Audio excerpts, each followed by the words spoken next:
Olá, primeiramente gostaria de me apresentar. Me chamo Rodrigo Dorta, sou pesquisador de artes visuais, mestre pela Unesp. Para a gente começar a falar desse assunto, na introdução, eu vou começar fazendo um panorama sobre a temática do pós-apocalipse nos jogos. Na ficção, é uma temática muito popular, nos jogos digitais não é diferente. Para exemplificar aqui, eu trouxe dois jogos, o Fallout, de 1997, e o Wasteland, de 1988. Dois RPGs que trazem o pós-apocalipse como um plano de fundo. É importante notar que nesses dois jogos, o apocalipse acontece por uma escalação de um conflito global, uma guerra nuclear. Contemporaneamente, pensamos mais num desastre mundial em nível ambiental, a ação do homem destruindo o meio ambiente e a natureza causando uma redefinição do mundo como nós conhecemos. Apesar de sermos apenas uma entre 10 ou 14 milhões de espécies presentes no planeta Terra, somos a espécie que mais causou mudanças no nosso ambiente. Em apenas 200 mil anos de existência, a nossa capacidade de adaptação e invenção trouxe uma força global capaz de alterar as características básicas do nosso planeta, com destaque para as mudanças na atmosfera e no clima. Para falar sobre isso, uma nova era geológica foi proposta pelo biólogo americano Eugene Stormer, popularizada pelo Nobel da Química Paul Crutzen, que entenderam que esse período, o período do Holoceno, já se torna obsoleto e não dava mais conta de descrever o tempo geológico contemporâneo. O gênero do game de estratégia, que aborda simulações de cidades, nações e exércitos, frequentemente utilizado como objeto de estudo para uma reflexão sobre mecânica, sistemas e valores.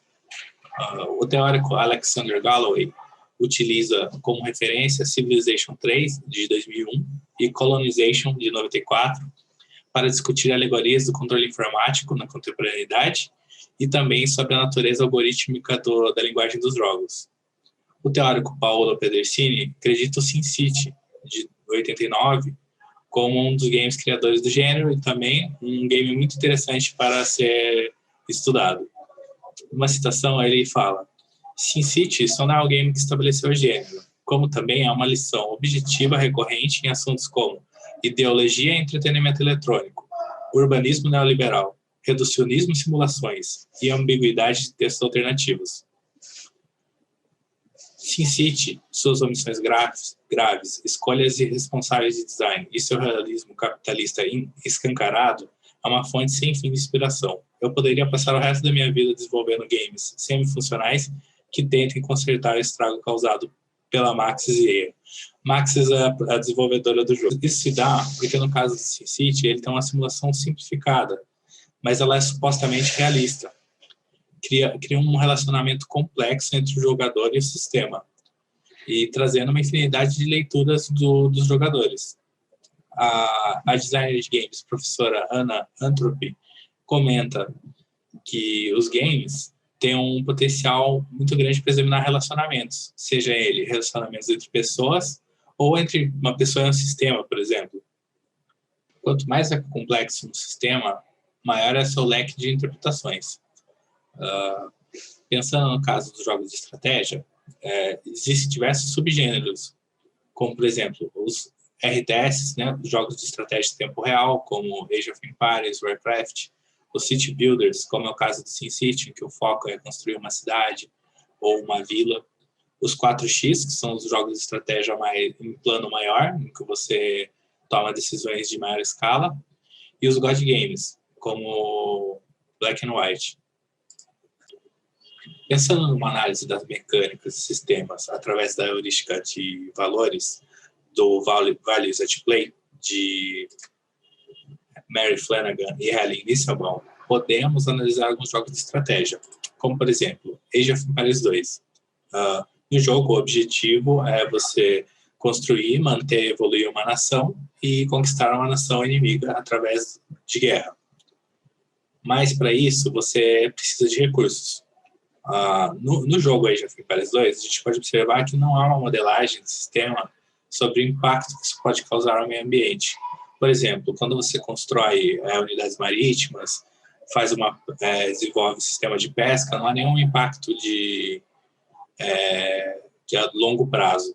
Igualmente, a questão dos recursos como madeira. Você pode desflorestar grandes áreas, tudo bem, você não vai ter mais árvores por um tempo durante a partida, mas não há nenhuma simulação de um impacto a longo prazo também. Isso a gente pode refletir. Pode ser apenas uma escolha do design do jogo. O jogo não é sobre isso, é sobre conquistas bélicas. Então, não houve necessidade da modelagem de um sistema desses. Mas, ao mesmo tempo, podemos inferir que a omissão de refletir sobre um sistema de impacto ambiental também já é uma contestação de valor. Isso que é interessante de uma análise de valores. Ela pode se modificar muito dependendo do ponto de vista do interator. Um caso que eu escolhi aqui para retratar isso foi utilizando o jogo Call of Duty, que é um jogo de guerra, tem alguns tons imperialistas, pró-complexo militar. Em uma pesquisa realizada, jogadores que eram americanos ou conservadores consideravam os valores do jogo como valores de forte defesa, mostrando a força do país, da capacidade de se defender, né, de uma guerra.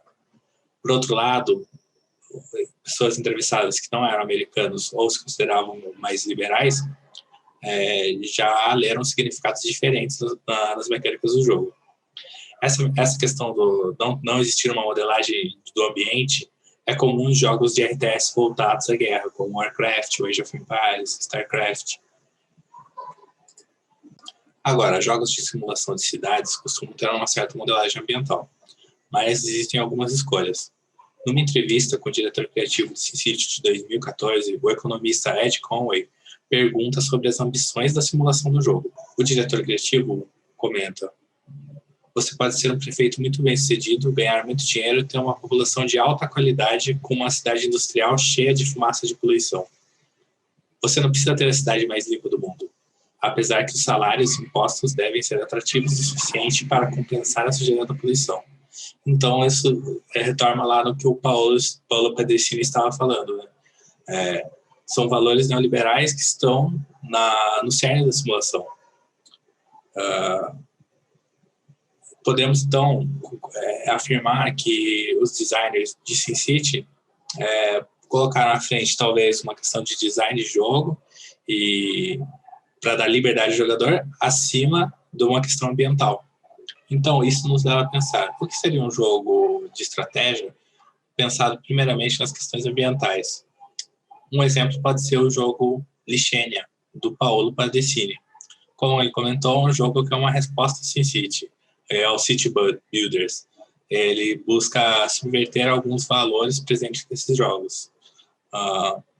Lixênia busca subverter elementos da tábula rasa, ou lousa em branco. Todo tipo de game que trata da construção de civilizações ou cidades, incluindo os jogos de tabuleiro e jogos de estratégia, o jogador tipicamente inicia seu game do zero, em um ambiente com natureza imaculada que está lá para ser aproveitada. Esse tipo de situação é muito rara na história. Cidades frequentemente foram construídas por cima de ocupações humanas e não humanas, em que os colonizadores não percebam ou não enxergam nenhum valor do que já existia. Então, Lixênia, o jogador começa já em um ambiente bagunçado e poluído, e tem como meta remediar. E é um dos pontos principais do argumento do antropoceno, que nós estamos chegando num ponto de virada que não é mais possível, ou é muito difícil, reverter algumas das alterações causadas no mundo.